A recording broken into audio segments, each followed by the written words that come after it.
মুমিনা, প্রতিবেশীর সাথে উত্তম আচরণ করো, খাঁটি ইমানদার হবা। এখানে যারা ছোট ভাই আছেন বড় ভাইয়ের সাথে কথা বলেন না। আজকের ওয়াজের পরে একটা ফোন দিবেন। ছোট ভাই ফোন দিলে ছোট হবেন না, বড় ভাইরে ফোন দিবেন।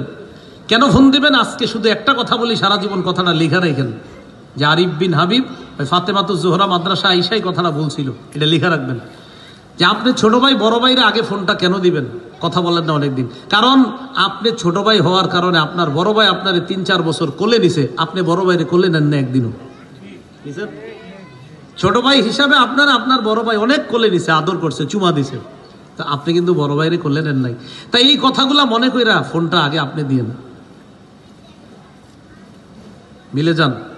ভাইয়ের সাথে অমিল থাকেন না। আপনার ভাই যদি আপনার 2টা থাপ্পড় দেয় বড় ভাই, আপনি ফোন দিবেন, রাস্তায় সালাম দিবেন, পায়ের কাছে গিয়ে পড়বেন, ভাইজান আমার কানে ডলা দিয়ে দেন 2টা, আমার 2টা থাপ্পড় দেন, আমি ভুল করছি, অন্যায় করছি। আপনি আমার সাথে কথা বলেন নাই 5 বছর, আমি কেন বললাম না? এই অপরাধের শাস্তি আপনি আমার দেন। আল্লাহ কথাগুলা বুঝার তৌফিক দান করেন। প্রিয় ভাইয়েরা, ইসলাম আমাদেরকে শিখে আমল করার তৌফিক দান করেন।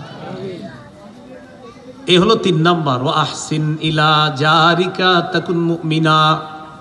তুমি তোমার প্রতিবেশীর সাথে উত্তম আচরণ করো, খাঁটি মুমিন হয়ে যাবা।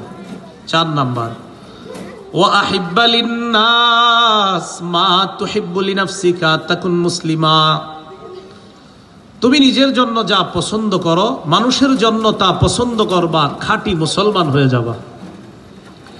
নিজের জন্য যা পছন্দ করো, মানুষের জন্য তা পছন্দ করবা, খাঁটি মুসলমান হবা। এখন আপনারা এই মাহফিল থেকে যাওয়ার সময় হঠাৎ দেখবেন পায়ের নিচে একটা ইটের টুকরা লাগবে, অথবা কলার একটা সিলকা লাগতে পারে। আচ্ছা বলেন, কলার সিলকায় পিছলে পড়ে যাওয়া এটা কি কারো পছন্দ? না। ইটের টুকরা পায়ের নিচে লাগার পর ব্যথা পাওয়া এটা কি কারো পছন্দ? না। তাহলে আমাদের পছন্দ হলো কলার ছিলকায় আমি আছাড় না খাওয়া, এটা আমার পছন্দ। ইটের মধ্যে আমার পা না লাগা, এটা আমার পছন্দ। কাটা যুক্ত কোনো কিছু আমার পায়ে না লাগাটা আমার পছন্দ।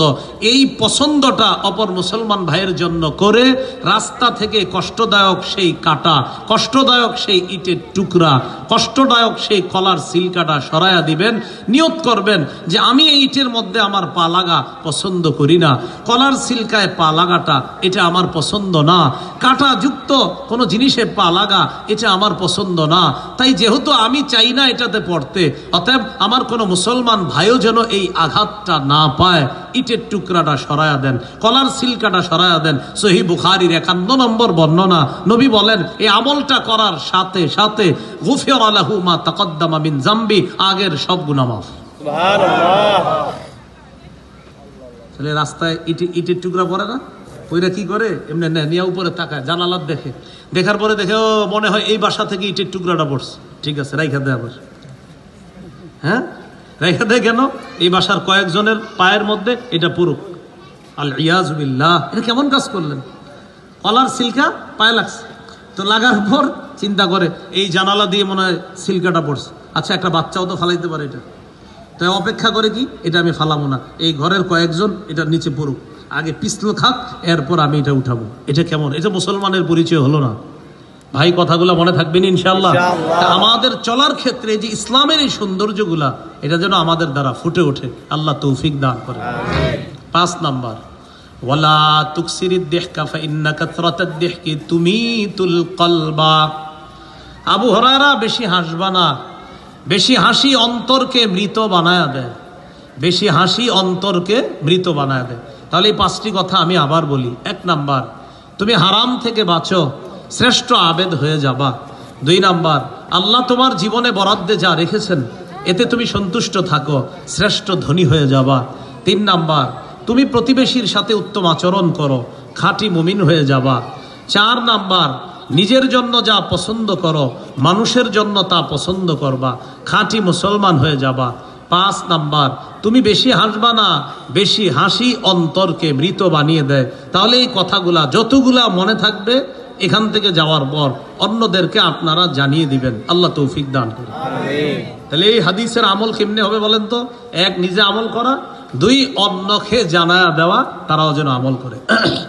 এইগুলো আজকে আলোচনার 6 নাম্বার কথা, মনে আসেনি? 1 নাম্বার, পাপ থেকে বাঁচো, সেটা প্রকাশ্যে হোক গোপনে হোক। 2, অশ্লীলতার কাছে যেও না, সেটা প্রকাশ্যে হোক গোপনে হোক। 3, অশ্লীলতা হারাম, সেটা প্রকাশ্যে হোক গোপনে হোক। 4, কবিরা গুনাহ থেকে বাঁচো, আমি আল্লাহ সগীরা গুনাহ মাফ করব। 5, কবিরা গুনাহ করব না, সগীরা গুনাহ থেকেও সর্বাত্মক চেষ্টা করব বেঁচে থাকার। 6, রাসূলুল্লাহ সাল্লাল্লাহু আলাইহি সাল্লাম বলেছেন, হারাম থেকে যদি বেঁচে থাকতে পারো, গুনাহ থেকে যদি বাঁচতে পারো, তাহলে শ্রেষ্ঠ আবেদ হয়ে যাবা। আল্লাহ আমাদের সকলকে গুনাহমুক্ত জীবন যাপন করার তৌফিক দান করেন। আজকে আমাদের আলোচনা